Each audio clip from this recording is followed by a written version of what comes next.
Laura Berrocal here with Politic 365, and I'm joined by the very lovely Representative Minnie Gonzalez of Connecticut. She's actually serves as the Majority Whip at Large and also serves the 3rd Assembly District of Hartford, Connecticut. So it's a pleasure to have her here.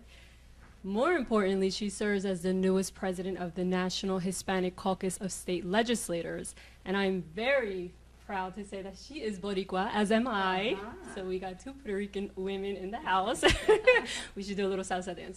Right. But anyway, Representative Gonzalez, I know that the National Hispanic Caucus, State Legislators Group is doing a lot of work in broadband. You have a Broadband en Acción Task Force that I know has been very engaged over the years. Now that you serve as the new president for the organization, I just wanted to get an idea of what kind of priorities do you have set up for 2012? What are the areas that you would like to kind of focus on moving into this new year? First, thank you for having me here. And about Boricuas, is really, it's really good. But as the president of the National Hispanic Caucus State Legislators, I can tell you that we've been involved since 2010. We passed resolutions and policy statement allocating for broader access and training. Right. And what I'm looking now for the next 2 years is training the members so they can be able to relay the message in their communities. Right. We have over 300 state representatives, legislators, members in the National Hispanic Caucus, and I know that the broadband technology, it really opens a lot of doors, and we want to be sure that we open doors for our people, in our community. And I will say that it is very important because you can change your life, and you can improve the quality of life using those kind of services. So it's very, very important. Those 2 years, I want to be sure that when my time expires in 2 years, I'll be sure that I will say yes. My members and my community knows about broadband now. Yeah, it's very. Well, that actually leads me to my next question for you is, when we're looking at the picture from a state and local level, because there's a lot of discussions in Washington, D.C. that are talking about the broadband issue in a very political way.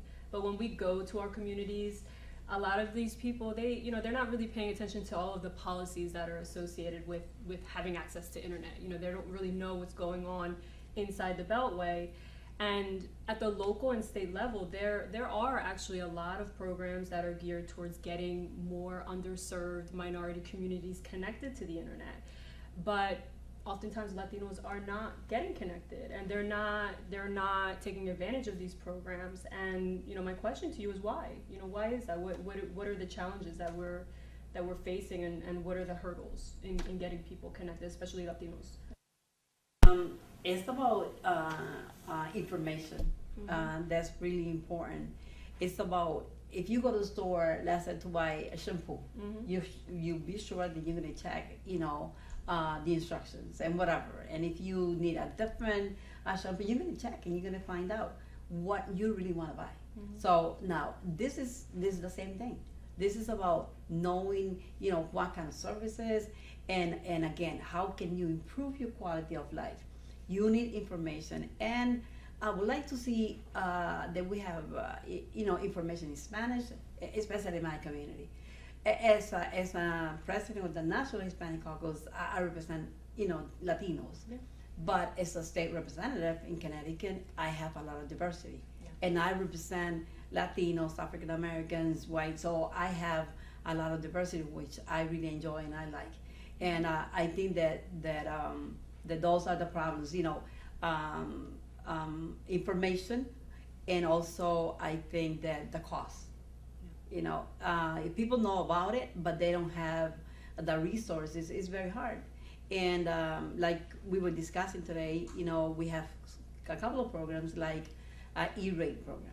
and E-rate is connecting schools with the libraries, and this will help the kids, for the homework, and also we have the Internet Essential program.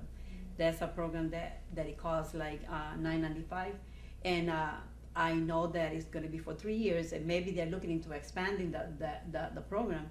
So if you apply and you qualify, you're going to have that program in your house. So it's a lot of things going on. With broadband, I think it's something that changes day by day. Yeah. And we have to be informed, and the community have to be informed. When people say that Latinos, they're not taking advantage, it's not because they don't want to, or because they're not smart. Just provide to me with the information, and you'll be sure that the Latino community, they're really is going to get involved, and they're going to take advantage of this. It's a way that you can improve your quality of life. You can get a good job, a good paying job with benefit. They offer broadband, offer trainings online. You have home care program, and also bill management, and need that. but you learn about it. You also heard people applying for benefit, online, banking, account, and there's so many things out there that I know that if the Latino, if they know about it and they know they can benefit out of that, and they can get better, be sure that they're going to use that. Yeah, yes. Absolutely. So I think that one thing is information. The knowledge is power, and that's what we're lacking in our communities.